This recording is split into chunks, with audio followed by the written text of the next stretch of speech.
The one development in 2025 that could redefine the world is the toppling of the Iranian regime. If Israel manages to pull America under a newly elected Trump into a war against Iran, we may see the end of this regime. What happens then? Next year is going to be year of turmoil.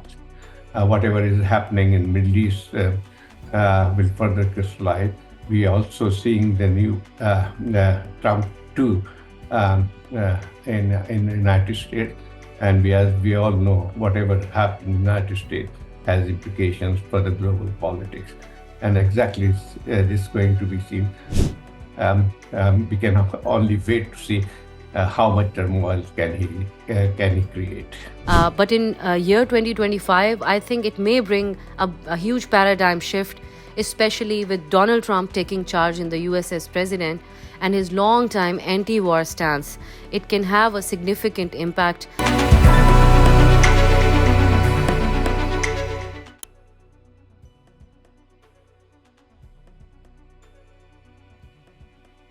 Now, NATO Commander General Wesley Clark, when he was running for president in 2003, admitted that he met a senior military officer in Washington in November 2001, who told him that the Bush administration was planning to attack Iraq first before taking action against Syria, Lebanon, Libya, Iran, Somalia, and Sudan.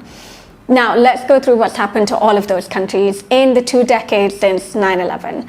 A war was conducted against Libya by coalition forces in 2011, and the country has descended into civil war.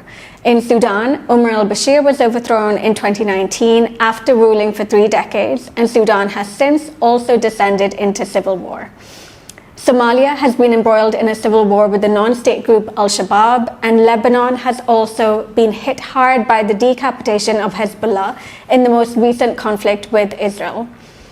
Second to last, in Syria, Bashar al-Assad has also been toppled after finally believing his rule was stable after things had stabilized following 5 years of civil war. He decided to ditch and betray his ally Iran in favor of getting closer to wealthier Arab patrons in the Gulf. This proved to be a bad strategy, as the Gulf Arabs did not help him in the end while he was losing control to the rebels. What happens next in Syria is anyone's guess. But the last on the list that Wesley Clark talked about in 2003 is Iran.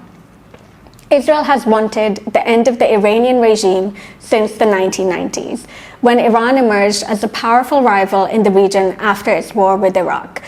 The biggest worry for Iran right now is its lack of a nuclear weapon, as it faces an existential threat from Israel and also from the Arab states, who, let's not forget, they're as opposed to Iran as Israel is. If Israel manages to pull America under a newly elected Trump into a war against Iran, we may see the end of this regime. What happens then? A huge geopolitical earthquake, a potentially toothless pro-American and pro-Israeli Iran, which ends its support for its proxies, and potentially the end of armed resistance to the Israeli occupation, which may ironically pave the way for a Palestinian state.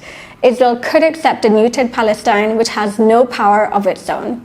Also, some, such as Trita Parsi, have argued that Iran is opposed to a Palestinian state, as it coming into being may end its control and influence in the region. After how tumultuous the last 2 years have been, it wouldn't be untenable to think of a wider Middle East war between Iran and Israel, where Israel gets the regime change it wants in Iran, which it has been advocating for the best part of 2 decades, supported by the Arab world, and Israel agreeing to a powerless Palestinian state led by the feckless Palestinian Authority in the ashes of that war. I think probably, if you ask me domestically, I think we'll be completely bogged down into whatever actually happened, or we'll continue to see the spillover effect of 24 and in domestic politics. But I think probably what I see is a fast changing geopolitics having an implication for not only for Pakistan, but also for global politics. And that is what we are seeing. The next year is going to be year of turmoil. Whatever is happening in Middle East will further crystallize. We are also seeing the new Trump 2 in the United States, And as we all know, whatever happened in the United States has implications for the global politics. And exactly this is going to be seen. We can only wait to see how much turmoil can he create. In year 2024, the world was primarily focused on wars and conflicts, especially the wars in Gaza and Ukraine. But in year 2025, I think it may bring a huge paradigm shift, especially with Donald Trump taking charge in the US as president and his long-time anti-war stance. It can have a significant impact. And if a ceasefire is achieved in ongoing conflicts, creating new opportunities for dialogue, I think this could be seen as a defining moment, as your question is about, for the world in 2025. So, looking forward for global peace. Also, I feel if we talk about technology, we will see even more advancements in artificial intelligence, which will present both, and it already is presenting a lot of innovations as well as challenges for the modern world. So, AI may positively impact various sectors like healthcare, finance, transportation, and education, but also raising important ethical and regulatory concerns.